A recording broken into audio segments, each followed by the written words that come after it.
let's get into some football, all right? Yes. Pro football. Okay? NFL. So I'll let you talk a little bit more about the Eagles Commanders. I know you watched that game, right? I did. Yeah, so Eagles, like we said, ended up winning 26-18. Saquon Barkley with 2 touchdowns, both touchdowns in the fourth quarter. So really, it was pretty close going into the fourth. And the Eagles just took off. They ended up scoring 20 points in the fourth itself.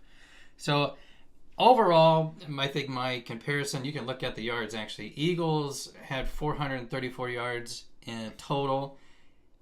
Commanders had 264. Now, tell me something. Is that a testament to how good the Eagles' defense was or how bad the Commanders' offense was looking? I think it's a little bit of both. So defensively, Eagles had a pretty solid game. They played them really well. I think they were getting pressure on the quarterback, which always, and he's young, so he's going to make decisions.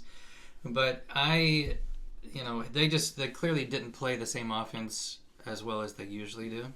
So I think it was a little bit of both. But if I had to give it an edge, I think it would be the Eagles' defense for sure. Yeah, I mean, and it's hard when you're giving up 20 points in the fourth quarter to be able to, win for the first 3 quarters, and look like it's going to be a rough, rugged game. I mean, I wasn't watching. I didn't watch that game. I was watching the Steelers game. So I feel like if the Eagles scored 434 points and 20 points were scored in the fourth quarter, that means their offense all of a sudden gained traction in that fourth quarter and started hammering it to them. Yeah. So that was actually the Thursday night game, so you have no excuse for not watching that game. I was saving my stamina for the Steelers game, okay? That's an all-day, all-week type of vibe right there, baby. Okay. You're probably watching basketball or something. Which, let's go ahead and get into the Steelers game next, okay? Steelers 8-2 beat the Ravens, making them 7-4. As I said before, 18-16. Now, the one thing that stood out to me in this game, right, was George Pickens and how in the beginning of the game he wasn't very effective, okay? The Ravens have 2 very good cornerbacks. They just picked up Tre'Davious White, and then they also still have Marlon Humphrey, who was involved in some scraps earlier in that game. There was a ton of scraps, and it's always a Ravens-Steelers game. They hate each other. But it started off very early, and it sustained itself. I love that, being a fan. Yeah. But they have 2 great corners, and George Pickens wasn't really able to get open. That's why Russell Wilson was kind of struggling. So what did the Steelers staff do? They moved George Pickens to the slot position, making him have matchups against linebackers or against linebacker zones. And he ended up turning that performance into 8 catches with 89 yards total. So he really stepped up after that. Let me ask you this question. Obviously, we know the Steelers are coached very well. They have a great coaching staff, a better offensive coordinator this year than they obviously did last year. Do you think other teams are going to make that adjustment when you've got a star wide receiver and say, hey, we're going to pull you out and we're going to put you in the slot? I mean, I think that's a humble move for the receiver to change almost into a spot that you're not usually in. Yeah, I would say a lot of it, though. I mean, don't get me wrong. I'm giving the Steelers their props for identifying that and putting them in the position to win. But I also want to just acknowledge how, not every, especially George Pickens, who's like, I think 6'3", 6'4" maybe. Yeah. Not every wide receiver can make that adjustment from going to an outside, deep launch it, just catch over people type of receiver to someone who has to make quick cuts in small spaces, basically. That's true. So I want to give him his props in being able to make that adjustment and make those plays from the slot position. Another key performance that I want to talk about is Boswell. The Boz. He's the new Boz. I know there was a Boz somewhere in the 90s or something like that. Steelers kicker, for those of you who have no idea what we're talking about. Chris Boswell went 6 for 6. We won this game scoring no touchdowns. Yeah. No touchdowns. Went off of his foot. And on the contrary, I don't want to beat him down too much because he's like the GOAT of kickers, basically. Used to be until this season hit. Yeah. Justin Tucker went 1 for 3 for field goals. That makes him 16 for 22 on the year. This is a guy that, even last year alone, let alone the 10 years he's been in the league, just doesn't miss. Yeah. And not only does he not miss, you can line him up there for a 60-yard. He's probably going to boot it through the upright still. Like, it was almost a guarantee. And he missed some very easy ones. I think one was actually both of them were in the 40 to 50-yard range.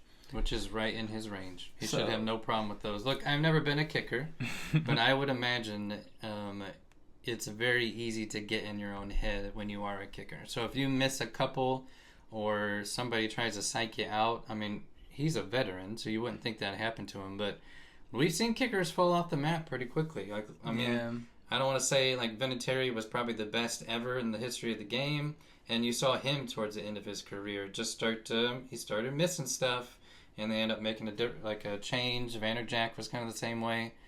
So I don't know. I'm not going to say it's the end of the road for him, but it is concerning because when you miss that many field goals, you can take yourself out of a game. Yeah. I mean, at what point do they just say, we're going to start going for it on fourth downs, you know? Yeah. Like, is that going to be the nail in the coffin that tells him he's not around? Continues to kill his confidence as well if they start doing stuff like that. Yeah. So, yeah, that's the Steelers game for you. Yeah. And then finally the Bills. The Bills and the Chiefs. What a game that was. Watch the entire game. And the Bills, we know they have a great offense. They started the game off really well on defense. They picked Mahomes off right away. I think it was in the first drive they picked him off. And gave the Chiefs their very first loss of the season. Yeah. So we talked about it actually on the last podcast that I felt like the Chiefs were just playing with fire and that eventually it was going to happen. And the right team's going to come along and it was going to take them down. And the Bills, they did it the right way. They played well. Yeah, I mean, we gotta acknowledge Josh Allen and his performance, not only in that game. I mean, I guess you can say it the game-winning play because eventually Patrick Mahomes went on defense and he wasn't able to finish the game through another interception, which solidified it for him. But they were down, I believe, 10 at the time or 9 at the time. Yep. But Josh Allen's run on that fourth down play to take it all the way to the house. Yeah. I mean, I was seeing the memes, man. It was like Spider-Man 2 whenever he had held the train together and all the New York subway people were carrying him. Like, be careful, he's a hero. Like, that's how people in Buffalo are looking at Josh Allen after that performance. Yeah. And so that brings me to the next point. Josh Allen is still only number 2 in the MVP race behind Lamar Jackson. What do you think? You're okay with that even after Lamar Jackson's last performance? Well, all I'll say is Lamar Jackson probably I would say he had one rough game, and that was against the Steelers. Every other game, he's been pretty solid. He has, and listen, to me, this is my personal opinion, and you can take it for whatever it's worth, and go ahead and shoot me down if you don't agree. But I don't care about the MVP because they talk about it during the regular season. I think it should translate itself of what happens within the playoffs and getting yourself into the Super Bowl. Because, you can have a great season, but if you flop in the playoffs, why does that matter? I mean, that's my opinion. And, again, you can comment and disagree and cuss me out if you want to, but you see these performances, but then you can't see them get any farther. And it's like, well, it's like it doesn't even matter. I kind of agree with you, and that brings me to another point, which we'll talk about here we won't talk about it, but it reminds me of Joel Embiid in the NBA and how he, in his MVP season, shouldn't even been the MVP I think season. They got swept, I want to say. If they didn't get swept, they got beat horribly in like the first round of the playoffs, and everyone was like, how did this dude get the MVP? Yep. So I agree with that. Last thing I want to say about this Chiefs game, Patrick Mahomes throwing those 2 interceptions gives him 11 interceptions on the year. That is tied for most, right next to Geno Smith and Jordan Love. Yeah. It's not a panic push of the button right now, but you do have to ask yourself the questions of why he's throwing so many interceptions. He's not known for that. And the fact that he is leading the league in interceptions right now is that's unnormal for him, unnatural. Yeah. So that's an interesting question we need to explore at some point. Yeah, it almost makes me feel like he's like to the point where he just thinks he's invincible. And so some of these plays, now I'm sure if you go back and watch the tape, I'm sure some interceptions there, some interceptions here aren't really his fault. That's how it works with quarterbacks. Yeah. But is he just like a little bit more trigger happy? Is he willing to try to fit it into tight spaces because he's so used to being able to in the past? Could be. I think one thing too is people know with any quarterback, if you can get solid pressure on them, he's gonna make some questionable decisions. Yeah. And I haven't watched every Chiefs game, but I've watched enough to know that they're blitzing him a lot more. Mm-hmm. He's still running out, but even on the run, it's getting tougher and tougher of a pass. And people are thinking, I think they're learning how to play him just a little bit better.